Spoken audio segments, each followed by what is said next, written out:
Hi everyone, welcome to episode 176. Today it's going to be a slightly different episode. I want advice from you. I've just become a grandmother 2 weeks ago. You can see from the grin, I'm really happy about it. He's perfect and wonderful and I love him to bits, but I thought I would ask you because a lot of you are already grandparents. What is your best advice for me about being a successful grandmother? Not advice to give to my daughter. She seems to have it well in hand. And, I think one of the things I'm going to have to learn as a grandmother is where the line is between giving advice that's wanted and giving advice that falls into the category of interfering. Maybe you can help me with that. Anyway, the world is such a different place from when I was raising my children. The internet, it was there. It wasn't a big deal. I had the computer in the living room, so I pretty much always had a handle on what they were doing. Now, of course, the kids all have smartphones, and they seem to be getting them at an earlier and earlier age. Not up to the grandparents to decide when the smartphones are handed out. That's up to the parents. I get that.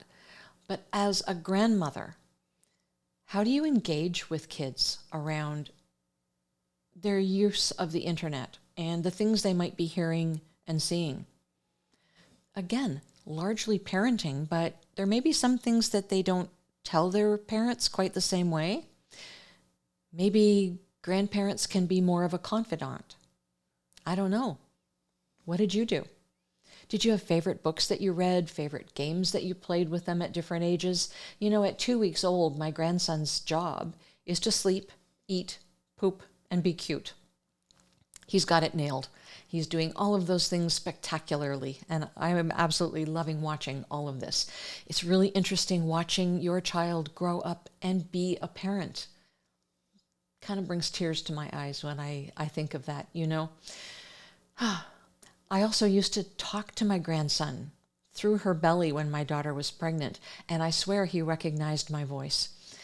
He recognized his mother and father's voices as well, and my daughter does agree with me that he recognized my voice, so I was really kind of tickled about that. But anyway, moving forward, at different stages, I'd like to hear from you about your tips and tricks for dealing with your grandchildren. The games, the books, the conversations. Is it a different kind of listening? How do you help them so that you don't interfere with what their parents are doing?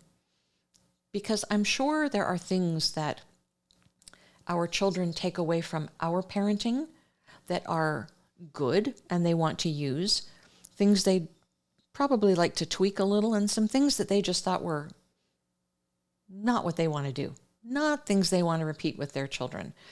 I'll try not to get insulted. But how did you deal with all of that?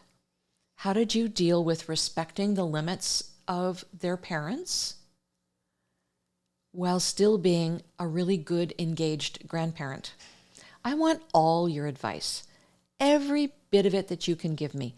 Put it in the comments below and let's have a really good conversation about grandparenting and how you do it in this day and age. Until next week then. Let's talk about it and take care of yourselves. Bye.